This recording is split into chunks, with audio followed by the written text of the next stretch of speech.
السلام علیکم ورحمۃ اللہ وبرکاتہ۔ سورۃ البقرہ میں اللہ تعالیٰ فرماتے ہیں اعوذ باللہ من الشیطان الرجیم بسم اللہ الرحمن الرحیم الف لام میم ذالک الکتاب لا ریب فیہ ھدی للمتقین۔ الف لام میم یہ وہ کتاب ہے جس میں کوئی شک نہیں، یہ ہدایت ہے تقوی والوں کے لیے۔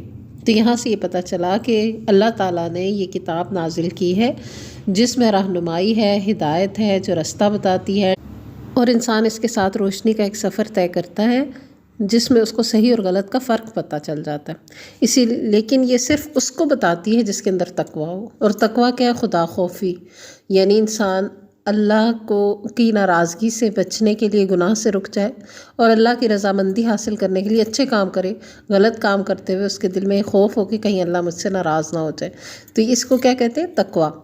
تو جس کے اندر یہ خدا خوفی ہوگی، تقوی ہوگا، یہ شعور اور احساس ہوگا، یہ کتاب اس کو گائیڈ لائن پرووائڈ کرے گی، اس کو صحیح اور غلط کا فرق پتہ چلے گا، اس کے لیے رہنمائی ہے اس میں۔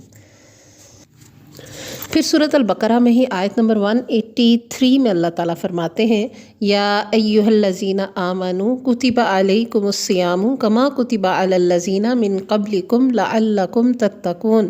اے لوگو جو ایمان لائے ہو، تم پر روزے فرض کر دیے گئے جیسے تم سے پہلے لوگوں پر فرض کیے گئے تھے تاکہ تم متقی بن جاؤ۔ تو اب اللہ سبحانہ وتعالیٰ نے اس آیت میں یہ بتا دیا کہ روزوں کا مقصد کیا ہے؟ تقوی کا حصول۔ پہلے بھی لوگوں کو ان کی شریعتوں کے مطابق روزہ رکھنے کا حکم تھا، ہماری شریعت میں بھی حکم ہے، اور روزہ رکھنے کا مقصد ہے تقوی حاصل کرنا، انسان کے اندر خدا خوفی کا پیدا ہونا۔ ظاہر ہے کہ کھانا پینا، حلال اشیاء، یہ سب چیزیں ویسے ہمارے لیے حلال ہیں، جائز ہیں، کھا سکتے ہیں، لیکن اگر روزہ رکھ کر ہم ان سے بھی رک رہے ہیں تو پھر خدا خوفی پیدا ہوتی ہے کہ انسان گناہ کے کاموں سے تو بہر طور رک ہی جائے۔ جب ہم نماز کے لیے وضو کرتے ہیں اور ہمارا روزہ ہوتا ہے اور گرمی شدید ہوتی ہے تو کوئی بھی نہیں اندر چوکیدار گلے کے اندر بیٹھا ہوا جو یہ بتائے کہ جی پانی حلق سے نیچے گیا ہے یا نہیں گیا۔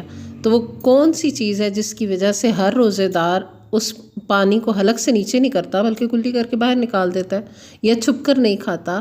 اس کی وجہ کیا ہے؟ صرف یہ کہ وہ اللہ کا خوف رکھتا ہے اور اللہ کی رضامندی چاہتا ہے اور اللہ کے ساتھ اپنا معاملہ خالص اور صاف رکھنا چاہتا ہے۔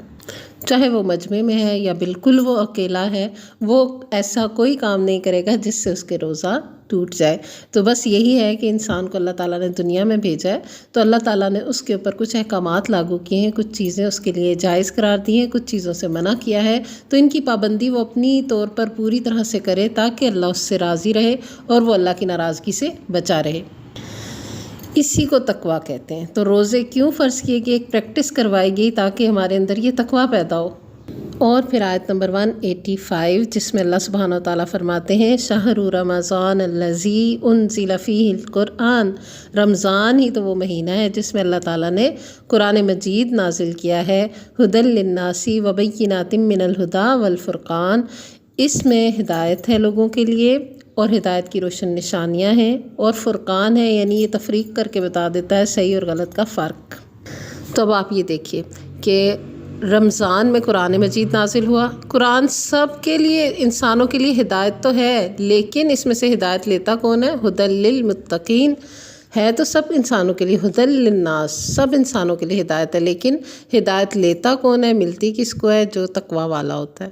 تو تقوی انسان کے اندر پیدا کرنے کے لیے، اس قرآن سے پورا رہنمائی حاصل کرنے کے لیے اللہ سبحانہ وتعالیٰ نے رمضان کے مہینے میں ہم پر روزے فرض کیے، اسی مہینے میں اس قرآن کو اتارا۔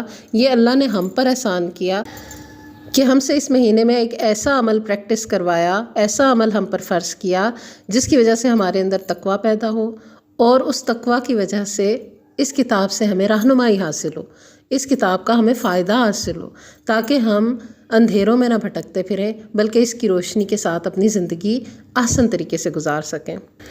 اسی لیے اللہ سبحانہ وتعالیٰ اس آیت میں آگے فرماتے ہیں فَمَنْ شَهِدَ مِنْكُمُ الشَّهْرَ فَلْيَصُمْهُ۔ تو تم میں سے جو کوئی اس مہینے کو پائے وہ اس میں روزے رکھے۔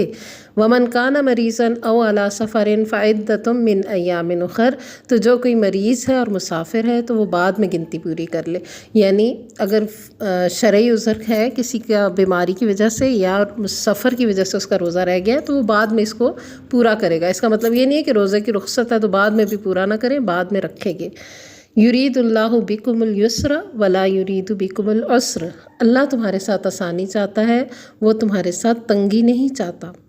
وَلِتُكْمِلُوا الْعِدَّةَ، تاکہ تمہاری گنتی پوری ہو، تم گنتی پوری کرو، جتنے تھے 29 یا 30 روزے ہو تمہارے پورے رہیں۔ وَلِتُكَبِّرُوا اللَّهَ عَلَى مَا هَدَاكُمْ، اور اس بات پر تم اللہ کی بڑائی بیان کرو کہ جو اس نے تم کو یہ راہ دکھائی۔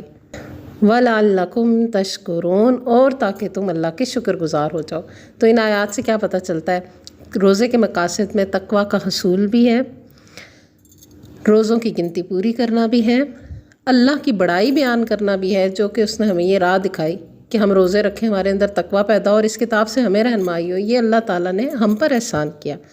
اور وَلَعَلَّكُمْ تَشْكُرُونَ، اس احسان کے بدلے ہم اللہ تعالیٰ کے شکر گزار ہو جائیں، اس کا شکر ادا کریں، اس کی نعمتوں کو مانیں، مادی نعمتوں کو بھی، اور یہ جو روحانی نعمت ہے کہ تقویٰ کا حصول ایک روحانی نعمت ہے، پھر اس نعمت کے مل جانے پر قرآن سے رہنمائی مل سکنا، یہ اللہ کا احسان ہے۔ لعلکم تشکرون، تاکہ تم شکر ادا کرو۔